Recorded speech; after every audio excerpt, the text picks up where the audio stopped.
got bones in your closet. You got ghosts in your town.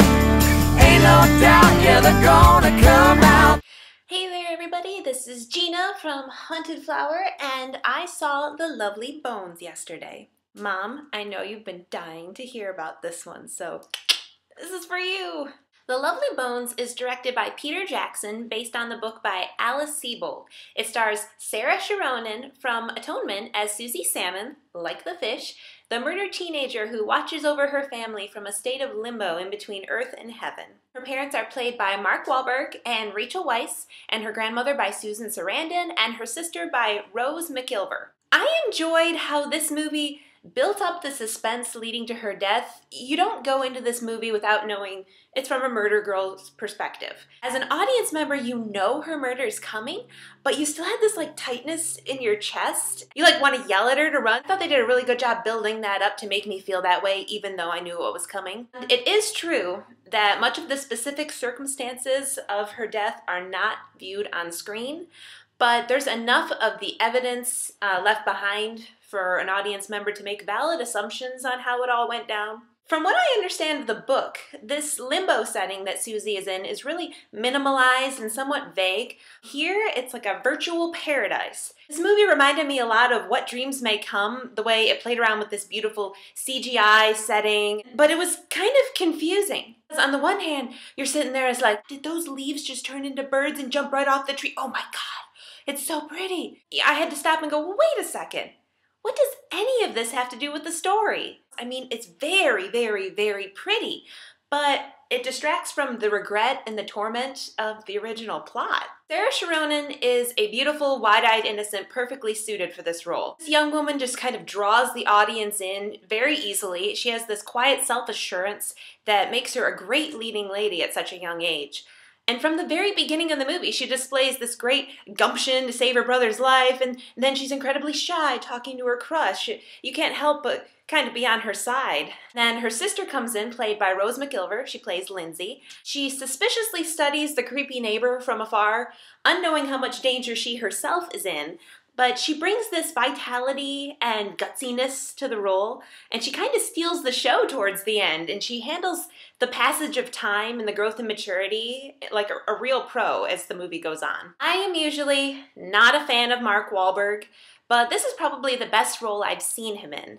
I think I've just found it easier to see him as this loving, determined accountant father with nerdy boats in a bottle hobby than a sharpshooter. Guess that's just me. Susan Surandon was an unexpected source of comic relief in this film as the unconventional boozer grandmother. She has a very dry delivery, and I continue to be amazed with how well preserved she is.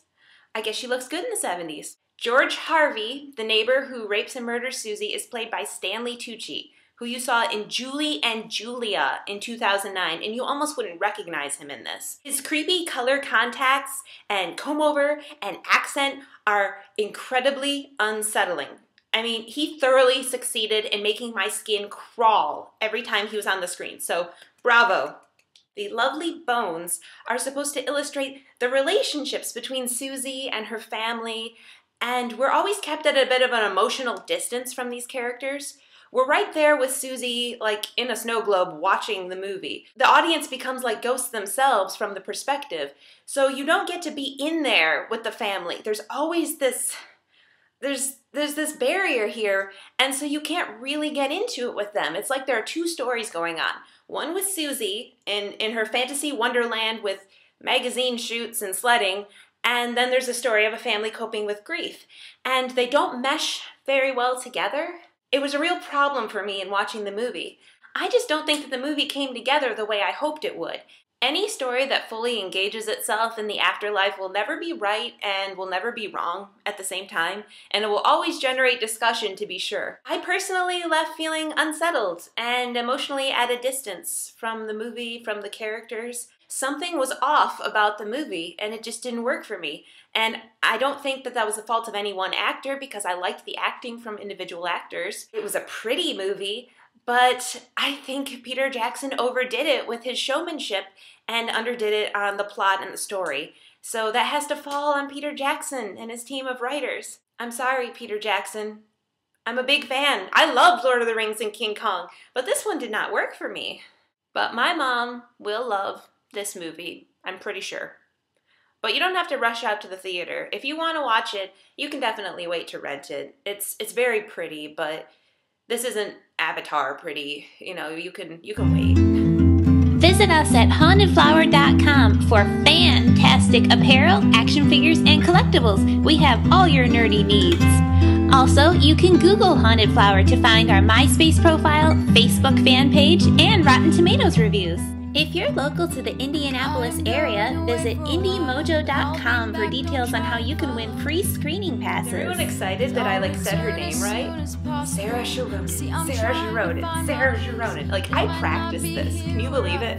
I actually YouTubed a talk show with her on it, a few different ones to compare until I figured out what the pronunciation was. That's a hard one. Reading it, as an American, would have no clue how to say that. So. Saoirse Ronan, oh, I said it, and I didn't mess it up a single time. With no conviction, 'cause I'm just one of those ghosts.